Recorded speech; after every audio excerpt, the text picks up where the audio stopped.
उपमा ହେଇଗଲା। ଗ୍ରୀନ୍ ମଟର ଆଳୁ ତରକାରୀ ସେପଟେ ରହୁଛି। ଏବେ ସେପଟେ ଗ୍ରୀନ୍ ମଟର ଆଳୁ ତରକାରୀ ହେଲା ହେଉଛି।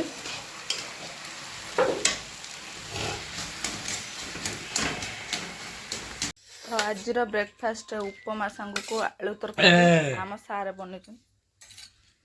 କମାମୁନି ରାଗ ଲାଗୁଛି। ସୋ ଫ୍ରେଣ୍ଡସ୍ ଏବେ ଆମେ ଆସିଥିଲୁ ପ୍ୟାରେଣ୍ଟସ୍ ମିଟିଂକୁ ସରିଗଲା। ଏବେ ଯାଉଛୁ ମା ପୁଅ ଆସିଥିଲୁ ପଳାଉଛନ୍ତି ନା ଆଗରୁ ଯେମିତି ବସିକି ସମସ୍ତେ ମିଟିଂ ଆଟେଣ୍ଡ କରୁଥିଲେ ସେସବୁ ହେଉନି। ମତେ କ'ଣ ଲାଗେ କହିଲୁ ଚାରିଟାକୁ ପୁରା ଘୁମେଇକି ରଖେ ତା ମଝିରେ ମ୍ୟାମ୍ ଠିଆ ହେବେ ଗୋଲ କରିବେ ନା।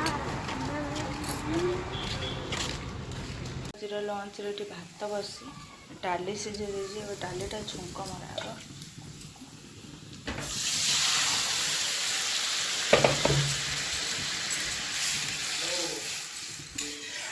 ବର୍ତ୍ତମାନ ଡାଲି ହେଇଗଲା। ତାପରେ ଆମର ଆଜି ହେବ ପାଳଙ୍ଗ ଶାଗର ଭଜା ଆଉ ଛୁଇଁ ଆଳୁ ମସଲା ଭଜା ହେବ। ତ ଏବେ ସବୁ ପରିବା ସବୁ ବନା ହେଇଟା ଛୁଙ୍କ ହେଇଗଲା। ଏବେ ଛୁଇଁ ଆଳୁର ଭଜା କରିବା। ଏବେ ଛୁଇଁ ଭଜା ପାଇଁ ଏଠି ପିଆଜ ପକାଇ ଦେଇଛି। ଏଠି ମସଲା ଯୋଗାଡ଼ କରିଦେଇଛି ସୋରିଷ ପୋସ୍ତ ରସୁଣ ଲଙ୍କା ପିଆଜ। ତ ଏବେ ବାଟିବି। ସେଠି ମୋର ଛୁଇଁ ମସଲା ବି ହେଇଗଲା। ତ ମୋର କଦଳୀ ଭଜା ହେଇଗଲା। ଏବେ ଏଠି କଲରା କାଟିକି ରଖି ତାକୁ ମୋର ଶାଗଟା ଭଜା ହେବ। ଶାଗ ପାଇଁ ଏଠି ଆଳୁ ଆଉ ବେଗୁନ ଭାଜି ଦେଇଛି। ମୋର କଦଳୀ ଭଜା ବି ହେଇଗଲା।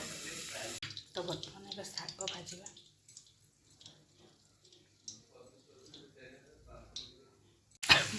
ଶାଗଟାକୁ ସିଝେଇ ଦେଇଛି। ତାପରେ ଏଠି ପିଆଜ ଟିକେ ବଢ଼ି ରସୁଣ ଲଙ୍କା ତାକୁ ସବୁ ପକେଇକି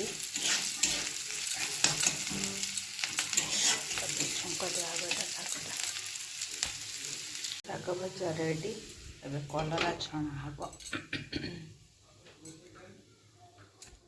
ଏଠି ଆମର ପ୍ୟାକ୍ ହେଇଗଲା। ମୋ ପୁଅ ପାଇଁ ଟିଚର୍ ଆସିଛନ୍ତି ବାଇଜୁସରୁ। ତ ମୁଁ ଆପଣମାନଙ୍କୁ ଦେଖାଉଛି ଚାଲନ୍ତୁ। ସେ ପରୀକ୍ଷା ଦେଉଛି ଏବେ ବସିକି।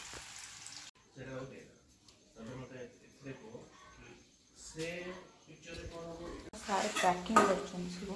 ଏଠି ଭାତ ଏଠି ଡାଲି ଏଠି ଛୁଇଁ ଆଳୁ ଭଜା ଯାଉଛି ମସଲା।